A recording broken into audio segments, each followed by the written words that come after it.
So when I first started land flipping, I was literally a volunteer basketball coach. I knew I had to make this work or I would have to go get a normal job. I understood the risk. But that being said, I knew what I didn't want to do was go work a 9-to-5, was go be a salesperson, was go be an outside salesperson, whatever the job would have been. For someone to ask me how much money do they need to get into this business, I can give you guys estimates. I can give you guys what the normal person starts with. But there's also been people on both sides of the spectrum. We've had people who have started with $300, $400, $500 and they have just killed it off the start. Am I going to tell everyone you only need $500? No.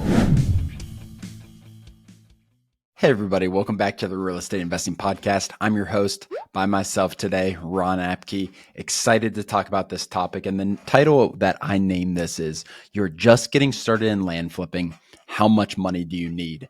And the reason I chose this title was more so because how often we get asked this question. So many people come into this business or are interested in coming into this business, and they are interested, how much money do they need to get started? How much does the average person, if I start with $2,000, if I start with $4,000, if I start with $10,000, what is the upside on that money that I am putting in? It is probably, from people who are not in land flipping yet, it is probably the number one most common question. I don't know if it's a number one thing for getting people to not take action, but it probably is, as far as just being willing to invest, everything like that. You do obviously need some money to invest to get started in this business, but let's get started. The first thing, there's so many topics that go under this, and for someone to ask me how much money do they need to get into this business without knowing the background, without knowing everything else on their situation, I can give you guys estimates. I can give you guys what the normal person starts with, but there's also been people on both sides of the spectrum. We've had people who have started with $300, $400, $500 of marketing money, and they have just killed it off the start. Am I going to tell everyone you only need $500? No, but there are situations, there's outliers for sure on both ends. There's people who come in with $20,000, $30,000 and they're ready to roll.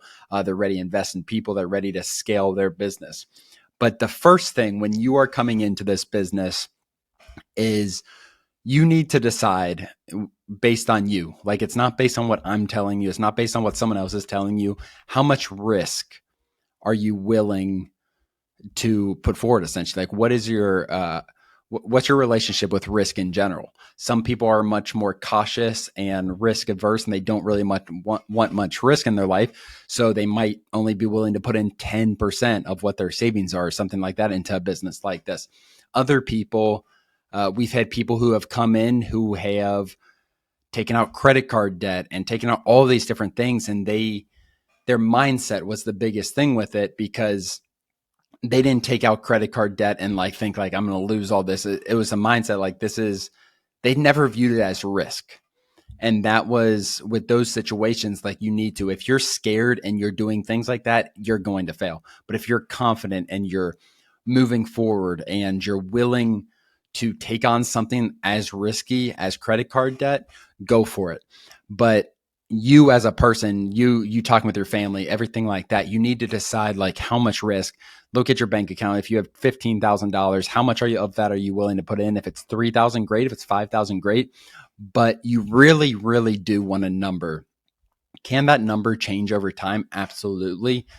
But you really want a number when you're going in, and it's for both ends of the spectrum too. It's so you can't lose your shirt, and it's also so you can't back out early. So if I'm going into something and I'm willing to put $10,000 into it, and I'm spending $2,000, $3,000 every month, I'm not going to quit after the first month.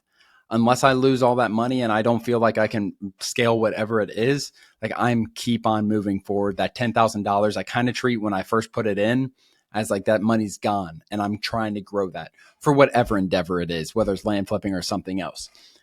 The next thing you need to look at, and I'm kind of going out of order probably with these things, but one of the things you want to look at is how much additional money can you put in monthly?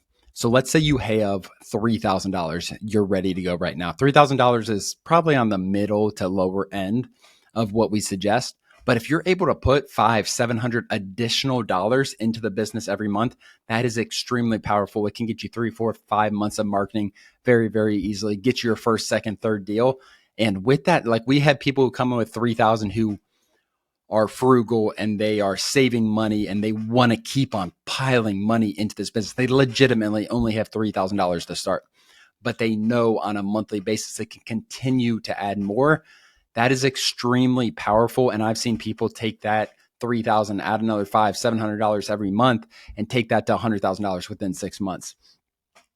And one of the more important things is when you're coming in, like, let's just say you have $20,000 in your bank and you're like deciding like, how much do I want to put into this land flipping thing? I've done research. I've done education. I understand the potential with this, but again, it's $20,000 in your bank.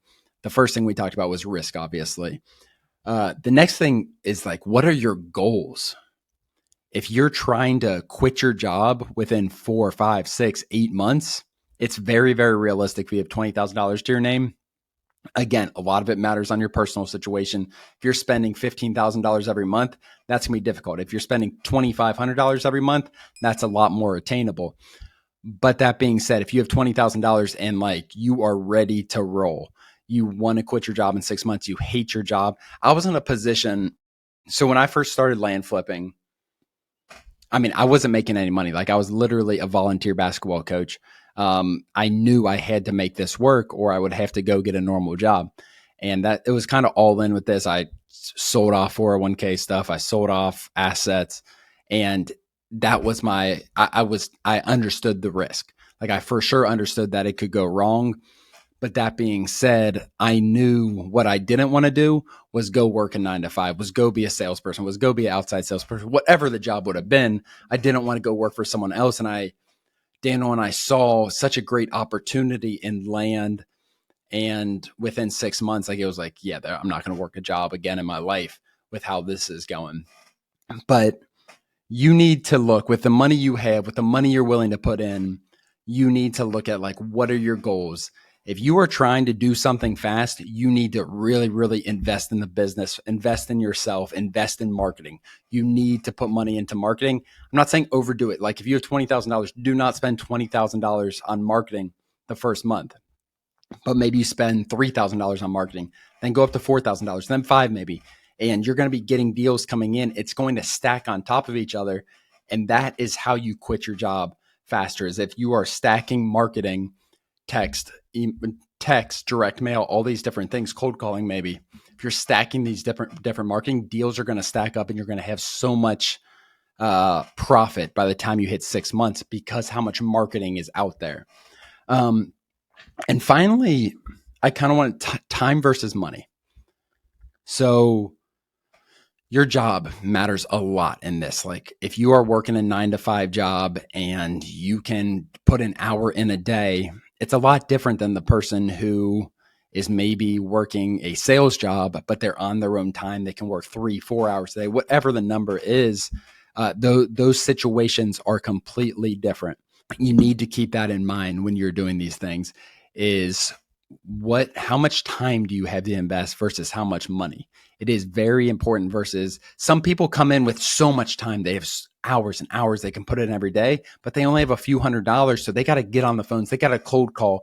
And that's the greatest thing about this business is it really works for both ends of the spectrum. So if you have a bunch of money, $20,000, $30,000 to put in this business, but you don't have a lot of time, you're probably going to outsource more initially versus you have 500, you have 1,000. Everyone can scrape up $500 or $1,000 in a month, in 2 months. Like you can figure out a way. You can go grind. You can go work another job, whatever it is. If you truly want to make it in this business, you can go find $500, $1,000 to go start pulling some list, pulling some data, sending some mail, or making some cold calls, all these things. Cold calling is so cheap. It's such a cheap avenue of marketing, but it takes a lot of determination, a lot of grind, and it's a high volume thing. It's a high time thing. So that is really important. So those are kind of the 4 main things: time versus money. What are your goals? How much additional money can you put in monthly? And how much risk are you okay with? Are you okay with risking everything, or are you okay with risking 10% of what you have? How much you bought into this business? It's a huge thing. And the most successful people in this business understand all of this when they're coming in. They not necessarily overanalyze, but they are educated on what to expect the first 3-4 months. They've listened to podcasts. You guys are listening to a podcast or watching on YouTube, wherever you're listening. And just doing this, like just educating yourself on what to expect, all these different things is so, so important. And those are the people who they know what they want. They know they want to quit their job in the first 6 months, and they make it happen because they understand the business. They understand how much money they need to put in to get that result. Overall, guys, to answer the question of the day is you are just getting started in land flipping. How much money do you need? We typically tell people $2,500 to $4,000 after education costs. So that's going to be marketing, all these different things. Like I said at the beginning, there are both sides of the spectrum here. There are people who start with $300, $400, $500 in marketing. They pull some lists, they cold call some people. I think I did a YouTube video before on how to get started with like $200 or something crazy low like that. It's definitely possible. You can get really big lists in marketing, but it's going to take some time, like I said. Then you have people on the other end, the spectrum, who have $50,000. They're ready to throw money into marketing. They're ready to do all these different things and really grow fast. Both ends do. There are situations from both ends that do really, really well. Sometimes people with $50,000, it's just too easy. They think it's too easy or something like that. They don't learn and they try to outsource everything. So they don't actually learn what's happening. They don't understand the business. Versus the person with $500, that they got to do everything themselves. So they're learning so much as they're going. So there's advantages for sure to both ends. Other than that, guys, if you have any questions, if you're watching on YouTube, leave me a comment below. If you have any other topics you want us to talk about, let us know. Hit the subscribe button, hit the like button. We'll see you next time. Thanks. As always, thank you for joining. Please do us a huge favor and like and subscribe our YouTube channel and share this with a friend. It really means the world to Ron and I, but more importantly, it could help change the life of someone else. Thanks for joining, and we'll see you next episode.